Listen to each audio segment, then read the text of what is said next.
ನಮಸ್ಕಾರ ಸ್ನೇಹಿತರೆ, ಶರೀನಾ ಟಾಕ್ ಚಾನಲ್ಗೆ ಸ್ವಾಗತ.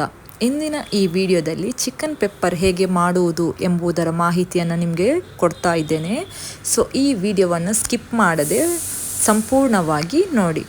ಮೊದಲಿಗೆ ಚಿಕನನ್ನು ವಾಶ್ ಮಾಡಿ ಸೈಡಲ್ಲಿ ಇಟ್ಕೊಳ್ಳಿ. ನಂತರ ಒಂದು ಪಾತ್ರೆಯನ್ನು ತೆಗೆದುಕೊಳ್ಳಿ. ಆ ಪಾತ್ರೆಗೆ ಸ್ವಲ್ಪ ಸನ್ಫ್ಲವರ್ ಆಯಿಲನ್ನು ಹಾಕಿ, ಎಣ್ಣೆ ಏನು ಕಾಯ್ತಾ ಬರ್ತದಲ್ಲ ಆವಾಗ ಶುಂಠಿ ಬೆಳ್ಳುಳ್ಳಿ ಪೇಸ್ಟ್ ಮಾಡಿದ್ದನ್ನು 1.5 ಸ್ಪೂನಷ್ಟು ಅದಕ್ಕೆ ಹಾಕಬೇಕು. ಶುಂಠಿ ಬೆಳ್ಳುಳ್ಳಿ ಪೇಸ್ಟ್ ಮಾಡಿಟ್ಟಿರ್ತೀರಲ್ಲ, ಸೊ ಅದನ್ನು 1.5 ಸ್ಪೂನಾಗಿ ಆ ಆಯಿಲ್ಗೆ ಹಾಕುವಂಥದ್ದು. ನಂತರ ಅದನ್ನು ಚೆನ್ನಾಗಿ ಆಯಿಲ್ ಒಟ್ಟಿಗೆ ಮಿಕ್ಸ್ ಮಾಡಿಕೊಳ್ಬೇಕು. ಆಮೇಲೆ ಸಣ್ಣದಾಗಿ ಹೆಚ್ಚಿದಂತಹ ಈರುಳ್ಳಿಯನ್ನು ಅದಕ್ಕೆ ಹಾಕಬೇಕು. ಅನಂತರ ಈರುಳ್ಳಿ ಬ್ರೌನಿಷ್ ಕಲರಿಗೆ ಬರ್ತದಲ್ಲ, ಅಷ್ಟರ ತನಕ ಡೀಪಾಗಿ ಫ್ರೈ ಮಾಡ್ತಾ ಇರಬೇಕು. ನಂತರ ಈರುಳ್ಳಿ ಫ್ರೈ ಆಗ್ತಾ ಬರುವ ಹಾಗೆ ಹಸಿಮೆಣಸಿನಕಾಯನ್ನು ಹಾಕಿದ್ದೇನೆ. ಇಲ್ಲಿ ನೋಡಿ, ಹಸಿಮೆಣಸಿನಕಾಯಿ ಹಾಕಿದಂತ ಅದಕ್ಕೆ ಸ್ವಲ್ಪ ಬೇವು ಸೊಪ್ಪನ್ನು ಹಾಕಿದ್ದೇನೆ.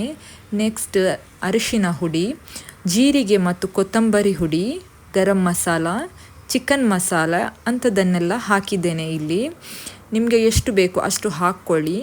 ನೆಕ್ಸ್ಟ್ ಇದಕ್ಕೆ ಮೇಯ್ನ್ ಬೇಕಾಗಿರುವುದಂಥದ್ದೇ ಪೆಪ್ಪರ್ ಪೌಡರನ್ನು ಹಾಕಬೇಕು. ಯಾಕಂತ ಹೇಳಿದರೆ ಈ ಪದಾರ್ಥ ಮಾಡುವುದೇ ಪೆಪ್ಪರ್ ಪೌಡ್ರಲ್ಲಿ. ಹಾಗಾಗಿ ಇಲ್ಲಿ ಪೆಪ್ಪರ್ ಪೌಡ್ರನ್ನು ಸ್ವಲ್ಪ ನಾನು ಖಾರಕ್ಕೆ ತಕ್ಕಷ್ಟು ಸ್ವಲ್ಪ ಜಾಸ್ತಿಯಾಗಿ ತಗೊಂಡಿದ್ದೇನೆ. ಈಗ ನೀವು ಸ್ವಲ್ಪ ತಗೊಳ್ಳಿ, ಯಾಕಂತ ಹೇಳಿದರೆ ಮತ್ತೆ ಒಮ್ಮೆ ಅಗೇನ್ ಹಾಕಲಿಕ್ಕಿದೆ. ಹಾಗಾಗಿ ನಂತರ ಅದಕ್ಕೆ ಚಿಕನನ್ನು ಹಾಕುವಂಥದ್ದು. ವಾಶ್ ಮಾಡಿ ಸೈಡಲ್ಲಿ ಇಟ್ಟಿರುವಂತಹ ಚಿಕನನ್ನು ನಾನಿಲ್ಲಿ ಹಾಕಿದ್ದೇನೆ.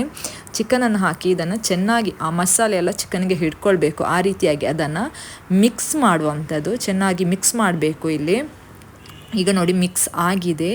ನಂತರ ಇದಕ್ಕೆ ಸ್ವಲ್ಪ ಉಪ್ಪನ್ನು ಹಾಕಿದ್ದೇನೆ, ರುಚಿಗೆ ಎಷ್ಟು ಬೇಕು ಅಷ್ಟು. ನಂತರ ಅದರ ಮುಚ್ಚಳವನ್ನು ಮುಚ್ಚಿ 10 ನಿಮಿಷ ಬೇಯಲು ಬಿಟ್ಟಿದ್ದೇನೆ ಇಲ್ಲಿ. ನಂತರ ಅದು ಬೇಯ್ತಾ ಬರುವಾಗ ಸ್ವಲ್ಪ ಕೆಚಪ್ಪನ್ನು ಹಾಕಿದ್ದೇನೆ, ಟೊಮೆಟೊ ಸಾಸ್. ನಿಮಗೆ ಬೇಕಿದ್ರೆ ಹಾಕ್ಬೋದು, ಇಲ್ಲ ಅಂದರೆ ಬೇಡ, ಆ ರೀತಿಯಾಗಿ.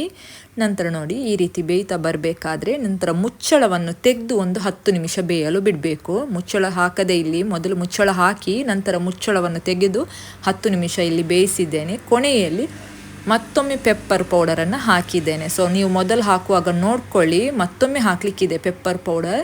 ಸೊ ಇಲ್ಲಿ ಮತ್ತೊಮ್ಮೆ ಹಾಕಿದ್ದೇನೆ. ಇಷ್ಟೇ ಫ್ರೆಂಡ್ಸ್. ಸೊ ನೀವು ಒಮ್ಮೆ ಟ್ರೈ ಮಾಡಿ ಹೇಗಿದೆ ಅಂತ ಕಮೆಂಟ್